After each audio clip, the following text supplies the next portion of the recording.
أعوذ بالله من الشيطان الرجيم. Je cherche protection auprès d'Allah contre Satan le maudit. بسم الله الرحمن الرحيم.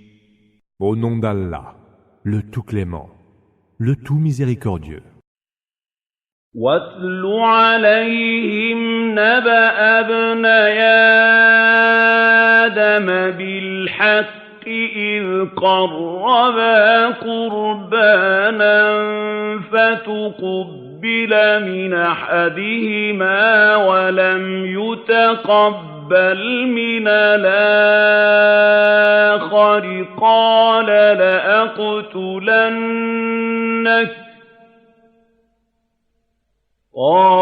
لأقتلنك قال إنما يتقبل الله من المتقين. Raconte-leur, en toute vérité, l'histoire des deux fils d'Adam lorsqu'ils firent une offrande. Elle fut acceptée de l'un et ne le fut point de l'autre. Ce dernier dit alors, « Je te tuerai ». Le premier répondit, « Allah n'accepte les offrandes que de la part des gens pieux. » لئن بسطت إلي يدك لتقتلني ما أنا بباسط يدي إليك لأقتلك إني أخاف الله رب العالمين. Si tu portes la main sur moi pour me tuer, je ne porterai pas la mienne sur toi pour te tuer, car moi, je crains Allah, Seigneur de l'univers. إني أريد أن تبوء بإثمي وإثمك فتكون من أصحاب النار وذلك جزاء الظالمين. Je veux que tu endosses le péché de mon meurtre et ton propre péché qui l'a précédé. Ainsi seras-tu parmi les hôtes du feu, et c'est là la rétribution des injustes. فطوعت له نفسه قتل أخيه فقتله فأصبح من الخاسرين. Son âme le persuada de tuer son frère, et il le tua. Mais il se retrouva ainsi du nombre des perdants. فبعث الله غرابا يبحث في الأرض ليريه كيف يواري سوءة أخيه قال يا ويلتى أعجزت أن أكون مثل هذا الغراب فأواري سوءة أخي فأصبح من النادمين. Allah envoya un corbeau qui se mit à gratter la terre pour lui montrer comment enfouir la dépouille de son frère. Il dit, « Malheur à moi, suis-je donc incapable d'être comme ce corbeau et d'enfouir le cadavre de mon frère ?» Il se retrouva alors du nombre de ceux que ronge le remords. من أجل ذلك كتبنا على بني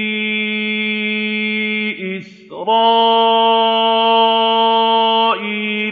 أنه من قتل نفسا بغير نفس أو فساد في الأرض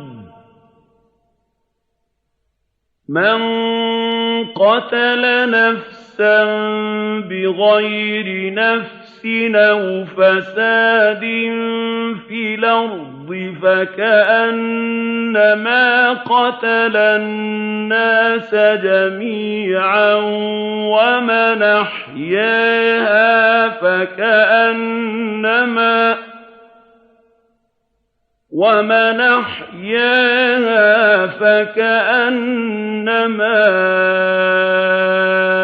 أحيا الناس جميعا ولقد جاءتهم رسلنا بالبينات ثم إن كثيرا منهم بعد ذلك في الأرض لمسرفون. C'est pour cela que nous avons prescrit aux enfants d'Israël la loi que voici.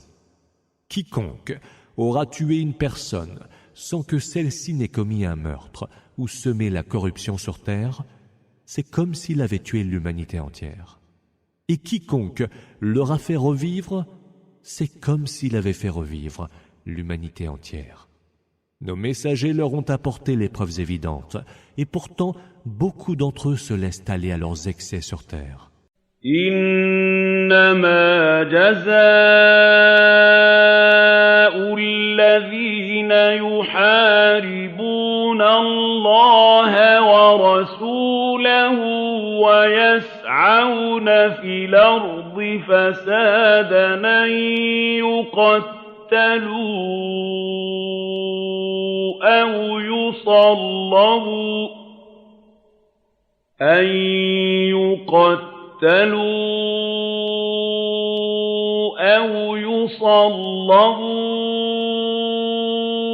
أو تقطع أيديهم وأرجلهم من خلاف أو ينفوا من الأرض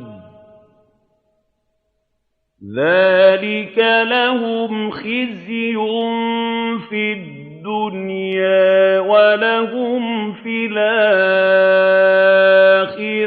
عذاب عظيم.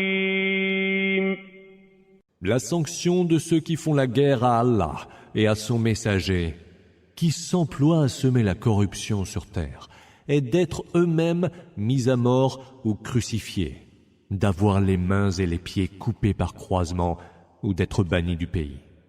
Telle est l'infamie dont ils seront marqués en ce bas monde, et ils auront dans l'autre un terrible supplice. إلا الذين تابوا من قبل أن تقدروا عليهم فاعلموا أن الله غفور رحيم.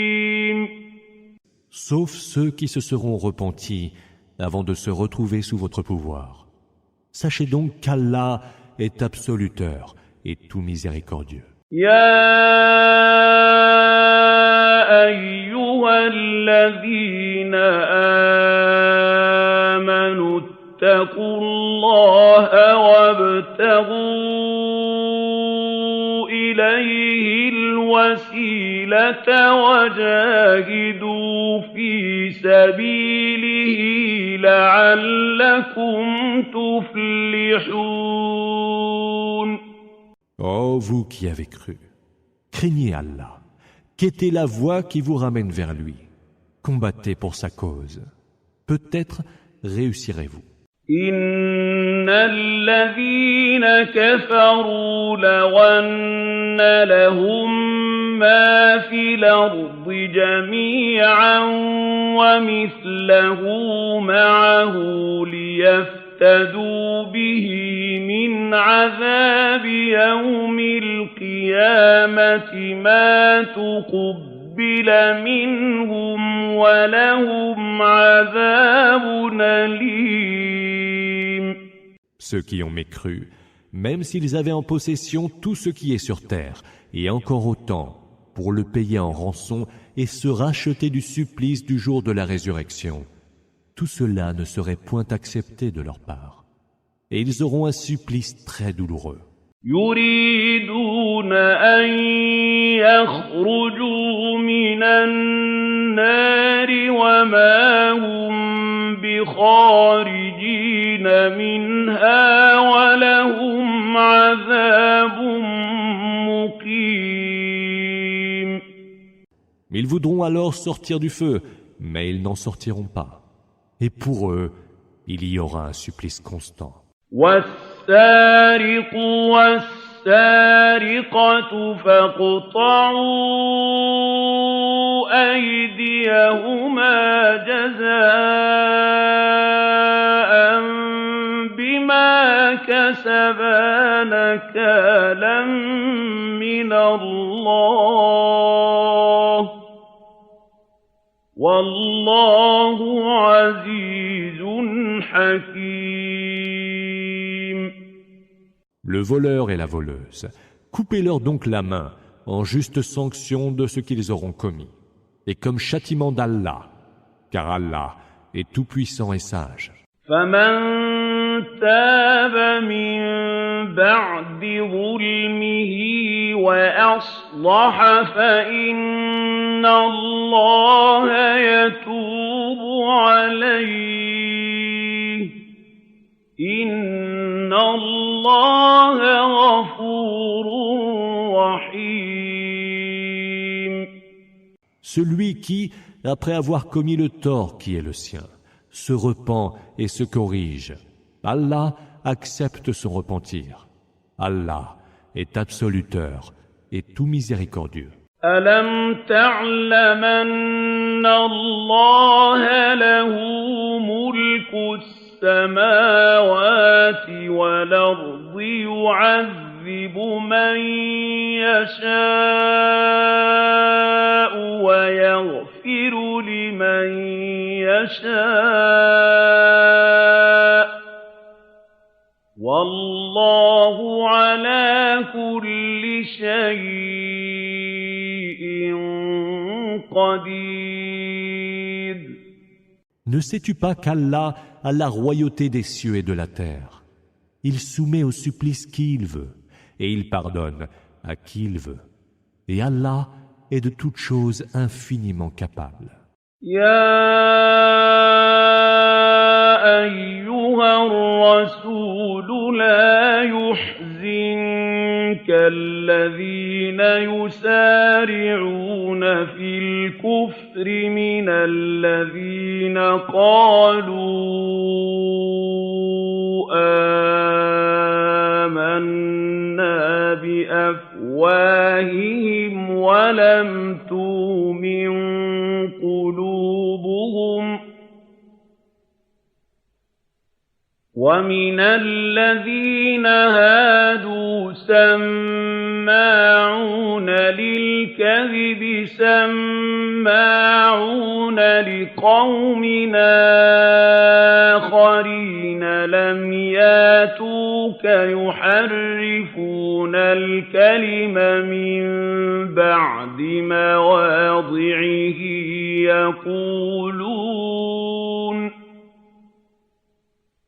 يقولون إن أوتيتم هذا فخذوه وإن لم تؤتوه فاحذروا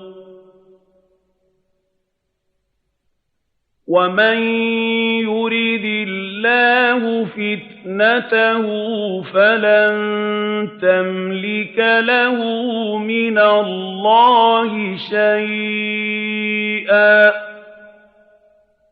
أولئك الذين لم يرد الله أن يطهر قلوبهم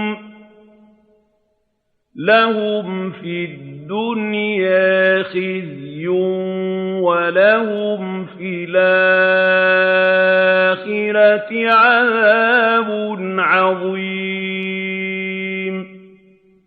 Ô messager, ne sois point affligé par ceux qui se hâtent vers la mécréance, parmi ceux qui se disent croyants par la bouche et n'ont jamais cru par le cœur, ni ceux qui, s'étant judaïsés, écoutent attentivement le mensonge et aiment tendre l'oreille à d'autres gens qui ne sont jamais venus vers toi.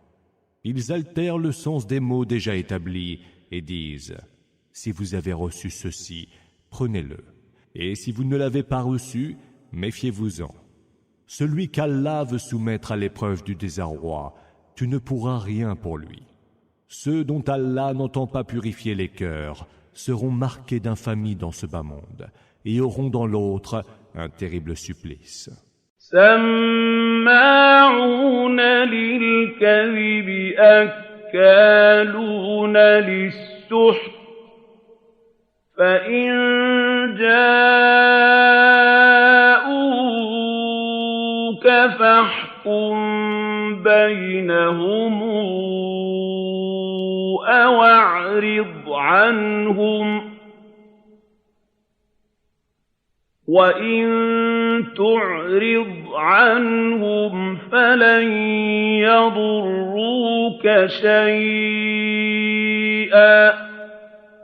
وَإِنْ حَكَمْتَ فَاحْكُم بَيْنَهُم بِالْقِسْطِ إِنَّ اللَّهَ يُحِبُّ الْمُقْسِطِينَ.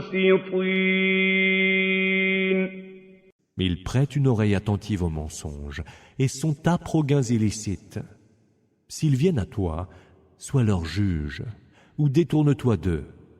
Et si tu te détournes d'eux, ils ne te nuiront en rien. Mais si tu décides de juger, alors juge entre eux avec équité, car Allah aime les équitables. وَكَيْفَ يُحَكِّمُونَكَ وَعِندَهُمُ التوراة فيها حكم الله ثم يتولون من بعد ذلك وما أولئك بالمؤمنين.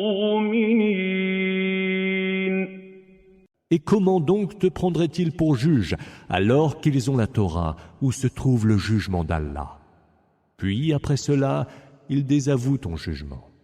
Ceux-là ne sont donc pas des croyants. Inna anzalna at-taurata fiha hudan wa nurun yahkumu biha an-nabiyyun alladhina aslamu lilladhina hadu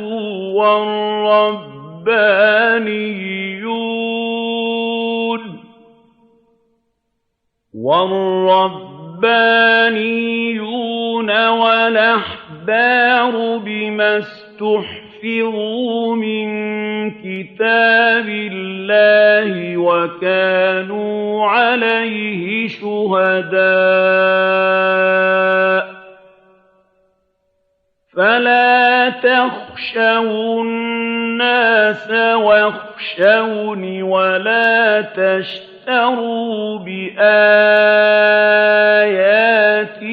ثمنا قليلا ومن لم يحكم بما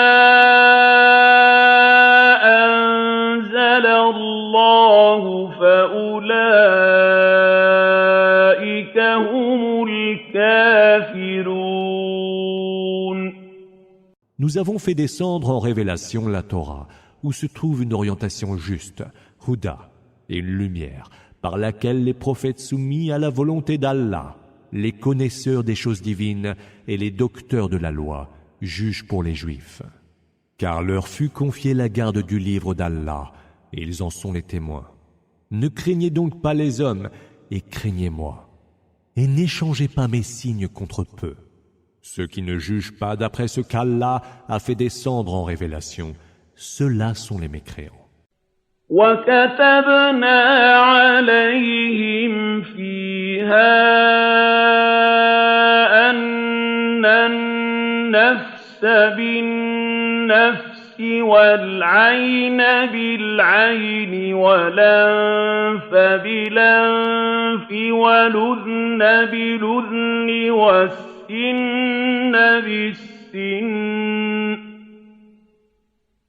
والسن بالسن والجروح قصاص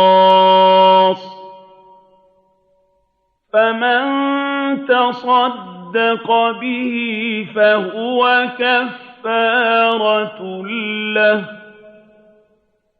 ومن لم يحكم بما أنزل الله فأولئك هم الظالمون. Nous leur y avons prescrit vie pour vie, œil pour œil, nez pour nez, oreille pour oreille, dent pour dent. Aux blessures s'applique la loi du talion. Quiconque par charité y renonce au talion aura gagné un rachat de ses péchés, kafara. Et ceux qui ne jugent pas d'après ce qu'Allah a révélé, ceux-là sont les injustes. وَقَفَّيْنَا عَلَىٰ آثَارِهِم بِعِيسَى ابْنِ مَرْيَمَ مُصَدِّقًا لِّمَا بَيْنَ يَدَيْهِ مِنَ التَّوْرَاةِ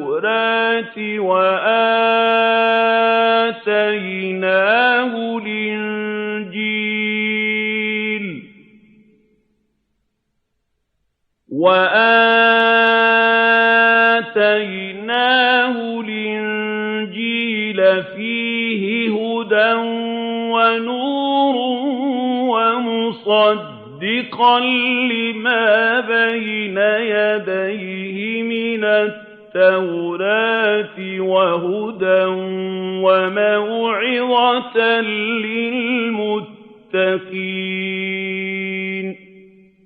Nous avons après eux envoyé Jésus, fils de Marie, qui est venu confirmer ce qu'il y avait avant lui dans la Torah. Nous lui avons donné l'Évangile contenant une orientation juste, Huda, et une lumière, confirmant encore ce qu'il y avait avant lui dans la Torah, comme guide pour les gens pieux et comme bonne exhortation. وَلْيَحْكُمْ أَهْلُ الْإِنجِيلِ بِمَا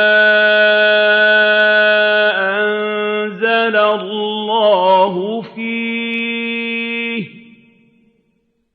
وَمَن لَّمْ يَحْكُم بِمَا أَنزَلَ اللَّهُ فَأُولَٰئِكَ هُمُ الْفَاسِقُونَ. Que les tenants de l'Évangile jugent donc d'après ce qu'Allah y a fait descendre en révélation. Car ceux qui ne jugent pas conformément à ce qu'Allah a révélé, ceux-là sont les pervers. وَأَنزَلْنَا إِلَيْكَ الْكِتَابَ بِالْحَقِّ مُصَدِّقًا لِّمَا بَيْنَ يَدَيْهِ مِنَ الْكِتَابِ وَمُهَيْمِنًا عَلَيْهِ فَاحْكُم بَيْنَهُم بِمَا أَنزَلَ اللَّهُ وَلَا تَتَّبِعْ أَهْوَاءَهُمْ عَمَّا جَاءَكَ مِنَ الْحَقِّ لِكُلٍّ جَعَلْنَا مِنكُمْ شِرْعَةً وَمِنْهَاجًا وَلَوْ شَاءَ اللَّهُ لَجَعَلَكُمْ أُمَّةً وَاحِدَةً وَلَكِنْ لِيَبْلُوَكُمْ فِيمَا آتَاكُمْ فاستبقوا الخيرات إلى الله مرجعكم جميعا فينبئكم بما كنتم فيه تختلفون. Nous avons fait descendre en révélation vers toi le livre en toute vérité, qui confirme et surpasse les écritures antérieures.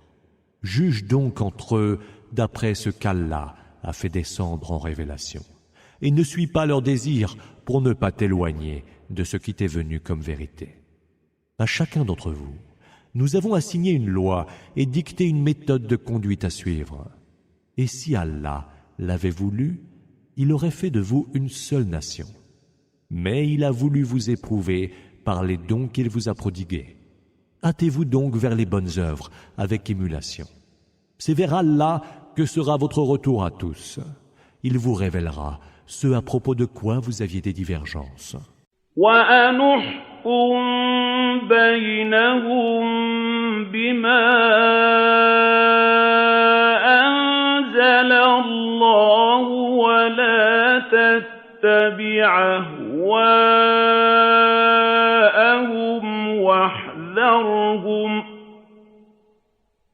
واحذرهم أن يفتنوك عن بعض ما أنزل الله إليك فإن تولوا فاعلم أنما يريد الله أن يصيبهم ببعض ذنوبهم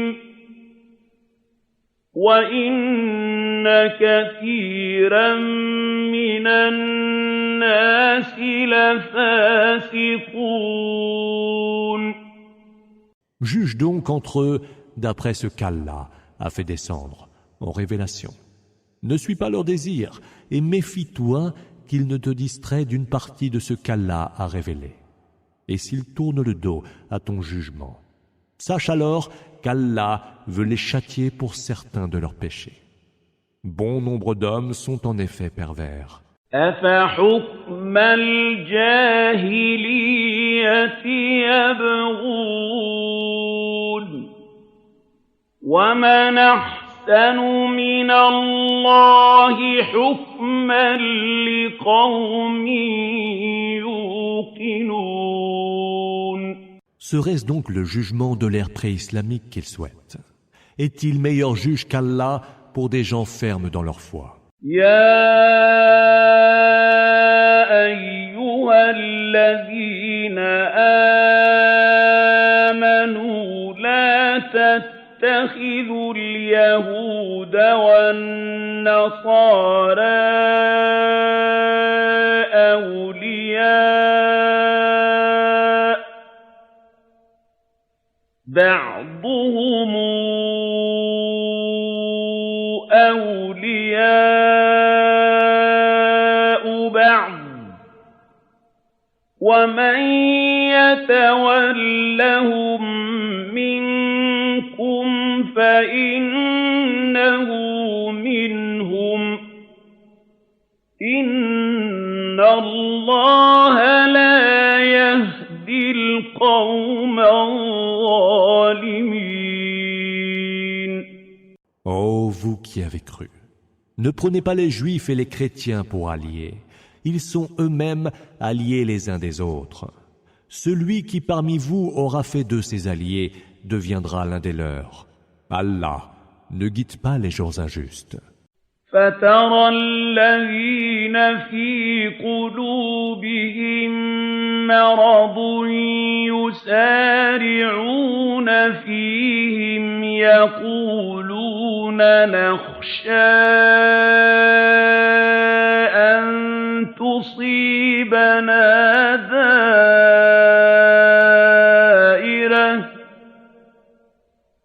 فَعَسَى اللَّهُ أَن يَأْتِيَ بِالْفَتْحِ أَوْ أَمْرٍ مِّنْ عِندِهِ فَيُصْبِحُوا عَلَىٰ مَا أَسَرُّوا فِي أَنفُسِهِمْ نَادِمِينَ. Tu verras ceux qui ont le cœur malade accourir vers eux en disant « Nous craignons vraiment que la fortune ne se retourne contre nous. » Mais il est toujours possible qu'Allah donne la victoire aux croyants ou décrète un nouvel ordre de sa part. Et là, ils regretteront ce qu'ils avaient pensé dans le secret du cœur. يَقُولُ الَّذِينَ آمَنُوا أَهَٰؤُلَاءِ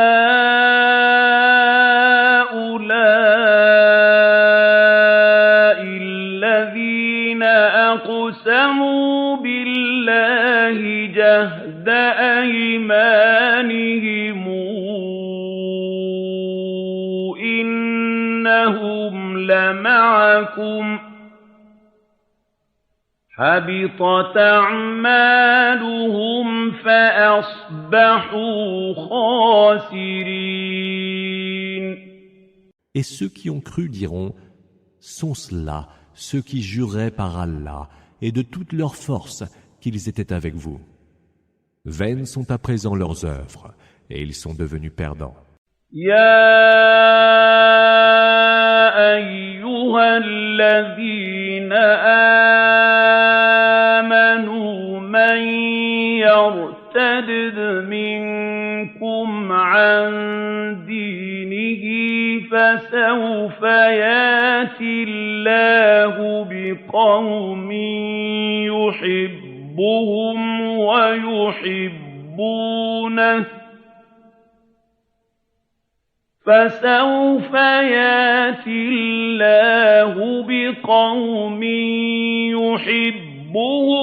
وَيُحِبُّونَهُ أَذِلَّةٍ عَلَى الْمُؤْمِنِينَ أَعِزَّةٍ عَلَى الْكَافِرِينَ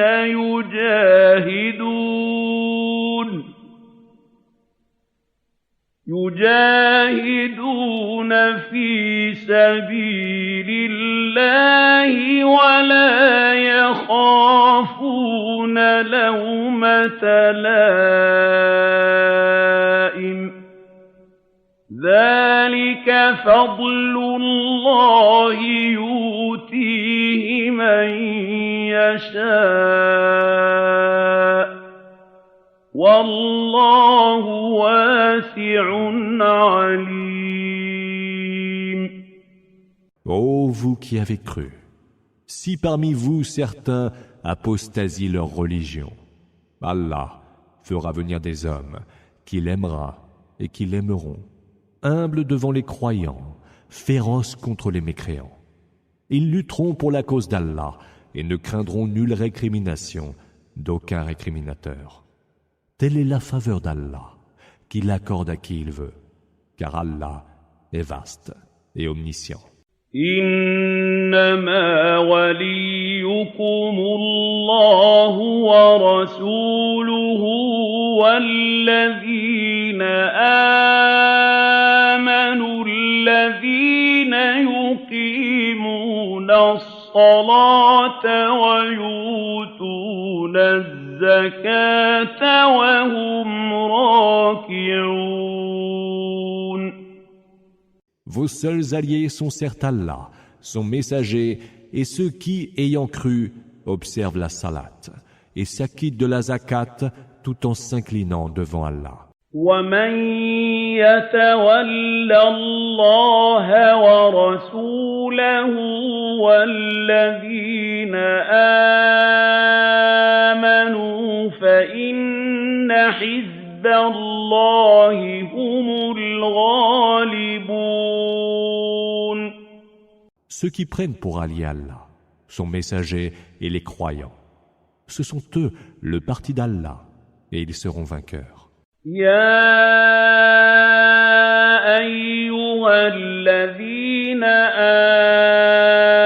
آمَنُوا لَا تَتَّخِذُوا الَّذِينَ اتَّخَذُوا دِينَكُمْ هُزُوًا وَلَعِبًا مِّنَ الَّذِينَ أُوتُوا الْكِتَابَ مِن قَبْلِكُمْ وَالْكُفَّارَ أَوْلِيَاءَ ۚ وَاتَّقُوا اللَّهَ إِن كُنتُم مُّؤْمِنِينَ. Ô vous qui avez cru, ne prenez pas pour alliés ceux qui tournent votre religion en dérision et s'en jouent parmi les gens qui ont reçu les Écritures avant vous et parmi les mécréants. Et craignez Allah si vous êtes croyants. وَإِذَا نَادَيْتُمْ إِلَى الصَّلَاةِ اتَّخَذُوهَا هُزُوًا وَلَعِبًا ۚ ذَلِكَ بِأَنَّهُمْ قَوْمٌ لَّا يَعْقِلُونَ.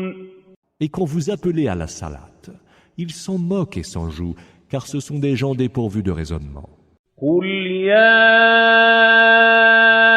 أَهْلَ الْكِتَابِ هَلْ تَنقِمُونَ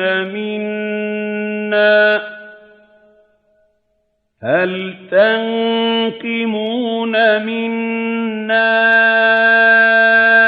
إِلَّا أَنْ آمَنَّا بِاللَّهِ وَمَا أُنزِلَ إِلَيْنَا وَمَا أُنزِلَ مِن قَبْلُ وَأَنَّ أَكْثَرَكُمْ فَاسِقُونَ. Dis, ô gens du livre, que nous reprochez-vous donc, sinon d'avoir cru en Allah, à ce qui est descendu en révélation vers nous et qui est déjà descendu auparavant? La plupart d'entre vous sont certes des pervers.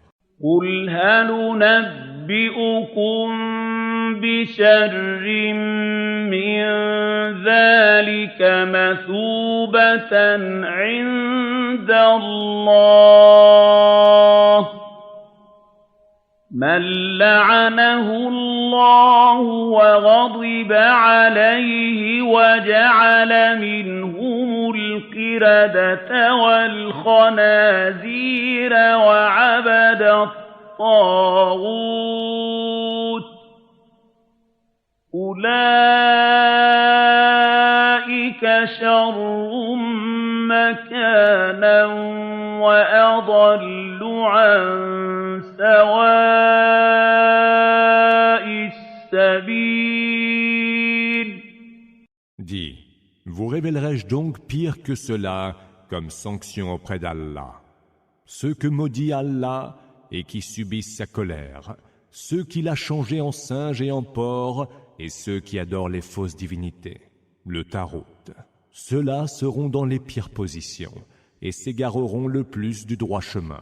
وَإِذَا جَاءُوكُمْ قَالُوا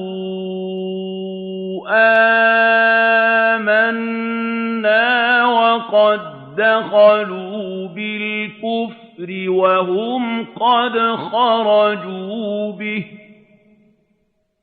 وَاللَّهُ أَعْلَمُ بِمَا كَانُوا يَكْتُمُونَ. Et lorsqu'ils viennent vous trouver, ils disent « Nous avons cru ». Mais ils sont en vérité entrés en mécréants et sortis en mécréants. Et Allah en sait mieux sur ce qu'ils taisaient. وَتَرَىٰ كَثِيرًا مِّنْهُمْ يُسَارِعُونَ فِي الْإِثْمِ وَالْعُدْوَانِ وَأَكْلِهِمُ السُّحْتَ ۚ لَبِئْسَ مَا كَانُوا يَعْمَلُونَ. Tu verras plusieurs d'entre eux accourir vers le péché et l'agression et se gaver de gains illicites. Quelles horribles œuvres que les leurs!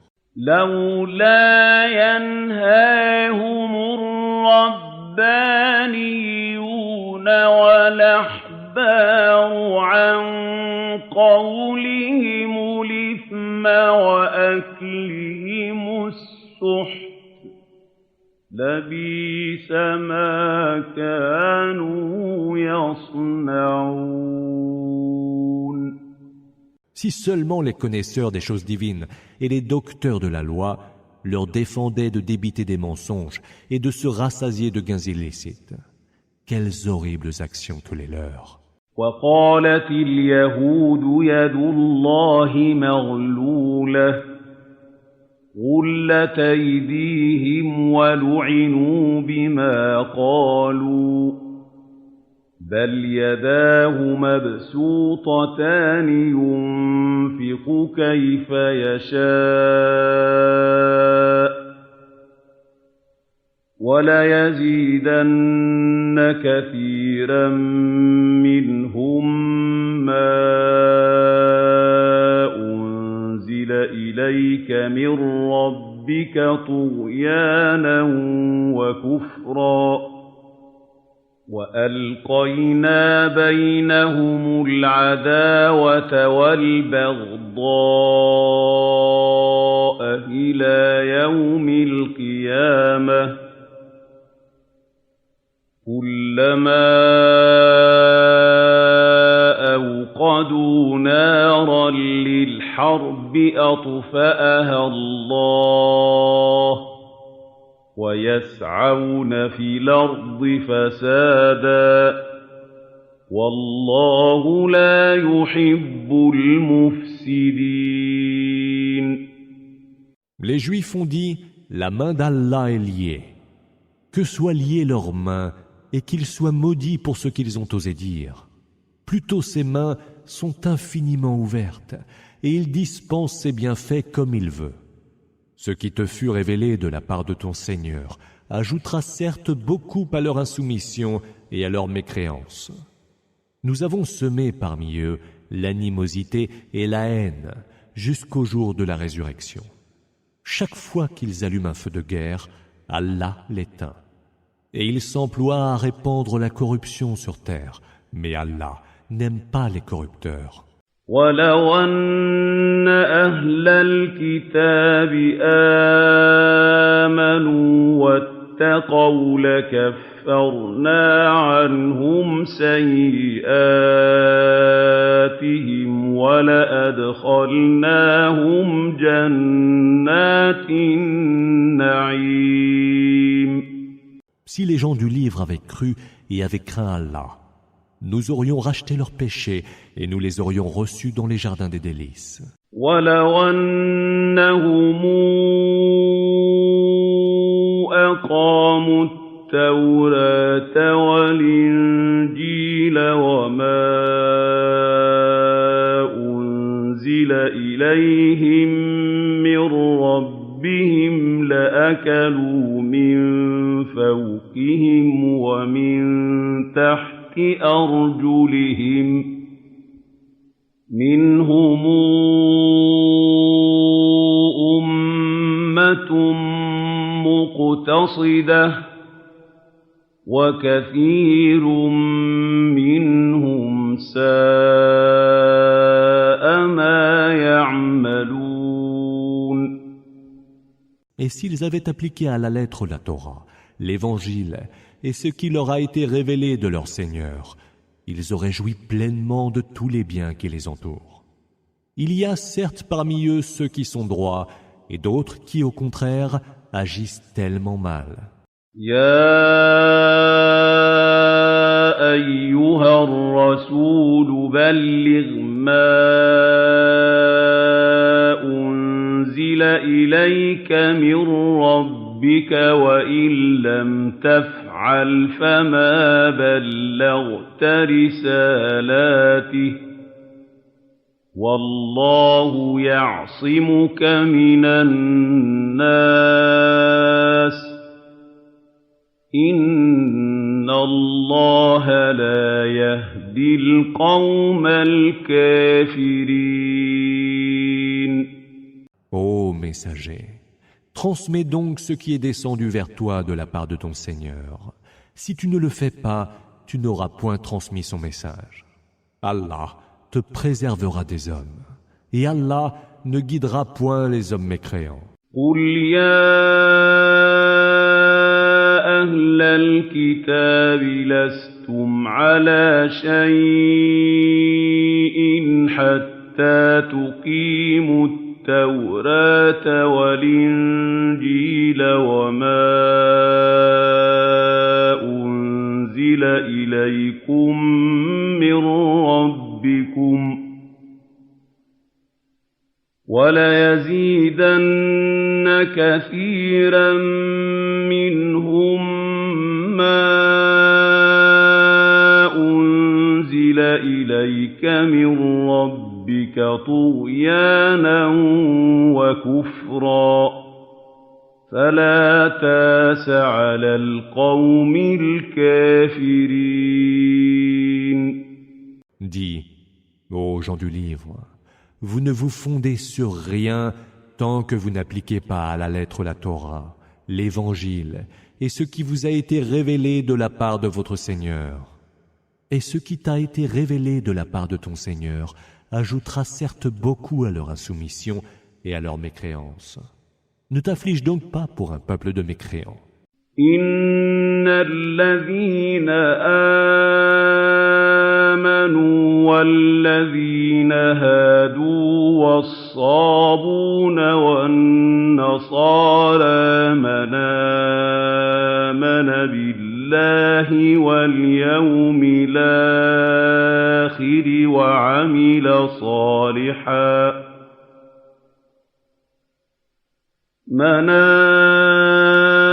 آمَنَ بِاللَّهِ وَالْيَوْمِ الْآخِرِ وَعَمِلَ صَالِحًا فَلَا خَوْفٌ عَلَيْهِمْ وَلَا هُمْ يَحْزَنُونَ. Ceux qui ont cru, ceux qui se sont judaïsés, les Sabéens et les Nazaréens, les chrétiens. Quiconque a cru en Allah et au jour dernier, et a accompli les bonnes œuvres, ceux-là, il n'y aura aucune crainte pour eux, et ils n'auront aucune affliction. لَقَدْ أَخَذْنَا مِيثَاقَ بَنِي إِسْرَائِيلَ وَأَرْسَلْنَا إِلَيْهِمْ رُسُلًا كُلَّمَا جَاءَهُمْ رَسُولٌ بِمَا لَا تَهْوَىٰ أَنفُسُهُمْ فَرِيقًا كَذَّبُوا وَفَرِيقًا يَقْتُلُونَ. Nous avons pris un engagement sur les enfants d'Israël et leur avons envoyé des messagers. Or, chaque fois qu'un messager leur apportait ce qui ne leur plaisait point, ils traitaient certains de menteurs et tuaient les autres. وَحَسِبُوا أَلَّا تَكُونَ فِتْنَةٌ فَعَمُوا وَصَمُّوا ثُمَّ تَابَ اللَّهُ عَلَيْهِمْ ثُمَّ عَمُوا وَصَمُّوا كَثِيرٌ مِّنْهُمْ وَاللَّهُ بَصِيرٌ بِمَا يَعْمَلُونَ. Ils pensaient qu'il n'y aurait contre eux aucune sanction. Alors, ils se firent aveugles et sourds à la vérité. Puis, Allah accepta leur repentir, mais bon nombre d'entre eux se firent à nouveau aveugles et sourds. Or Allah, lui, voit tout ce qu'ils font. لقد كفر الذين قالوا إن الله هو المسيح ابن مريم وقالوا المسيح يا بني إسرائيل اعبدوا الله ربي وربكم إنه من يشرك بالله فقد حرم الله عليه الجنة ومأواه النار وما للظالمين من أنصار. Ont certes mécru ceux qui ont dit « Allah est le Messie, fils de Marie », quand le Messie lui-même a dit « Ô enfants d'Israël, adorez Allah, mon Seigneur et le vôtre. Quiconque associe à Allah des émules, Allah lui interdira le paradis. Et son refuge sera le feu, car il n'y aura point de secours pour les injustes. » لقد كفر الذين قالوا إن الله ثالث ثلاثة وما من إله إلا إله واحد وإن لم ينتهوا عما يقولون ليمسن الذين كفروا منهم عذاب أليم. Ont certes mécru ceux qui ont dit « Allah est le troisième d'une trinité », quand en réalité, il n'y a point d'autre divinité que la divinité unique. Et s'ils ne mettent pas fin à ce qu'ils disent, alors atteindra les mécréants parmi eux un supplice très douloureux. أفلا يتوبون إلى الله ويستغفرونه والله غفور رحيم. Ne se repentiront-ils donc pas auprès d'Allah? N'imploreront-ils pas son pardon? Car Allah est certes absoluteur et tout miséricordieux. ما المسيح ابن مريم إلا رسول قد خلت من قبله الرسل وأمه صديقة كانا يأكلان الطعام انظر كيف نبين لهم الآيات ثم انظر أنى يؤفكون. Le Messie, fils de Marie, n'est qu'un messager que d'autres messagers ont précédé. Sa mère était du nombre des véridiques, et tous les deux mangeaient de la nourriture comme tous les êtres humains. Vois donc comment nous leur montrons clairement nos signes, et vois comment eux s'en détournent. قُلْ أَتَعْبُدُونَ مِن دُونِ اللَّهِ مَا لَا يَمْلِكُ لَكُمْ ضَرًّا وَلَا نَفْعًا وَاللَّهُ هُوَ السَّمِيعُ الْعَلِيمُ. Dis, adorerez-vous en dehors d'Allah ce qui ne détient le pouvoir ni de vous nuire, ni de vous faire du bien. Allah, lui, entend tout, et c'est lui l'omniscient. قُلْ يَا أَهْلَ الْكِتَابِ لَا تَغْلُوا فِي دِينِكُمْ غَيْرَ الْحَقِّ وَلَا تَتَّبِعُوا أَهْوَاءَ قَوْمٍ قَدْ ضَلُّوا مِن قَبْلُ وَأَضَلُّوا كَثِيرًا قَدْ ضَلُّوا مِن قبل وأضلوا كثيرا وضلوا عن سواء السبيل.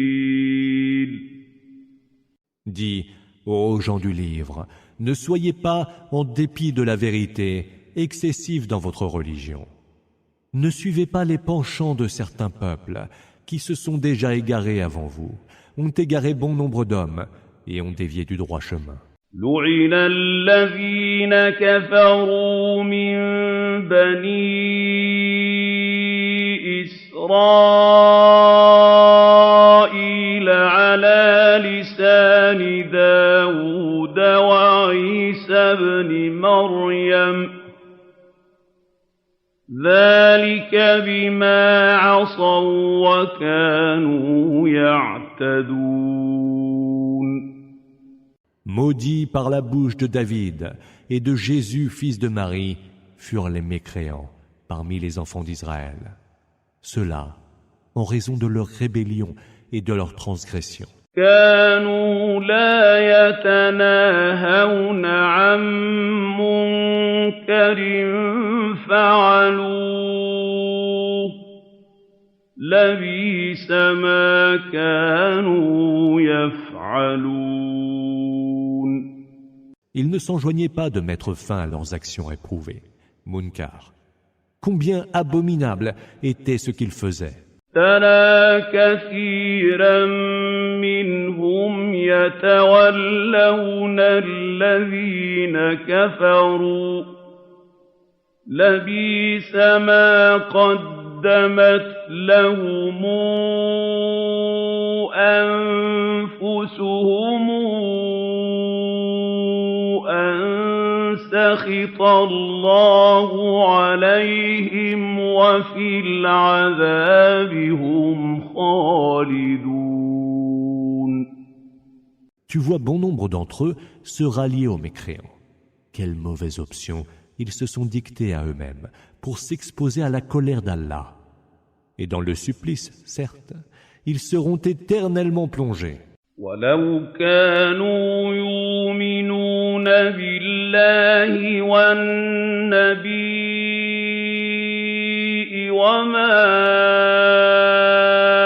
أنزل إليه ما اتخذوهم أولياء ولكن كثيرا منهم فاسقون. Et s'ils croyaient en Allah, aux prophètes et à ce qui lui a été révélé, ils n'en feraient pas leurs alliés des mécréants. Mais bon nombre d'entre eux sont pervers.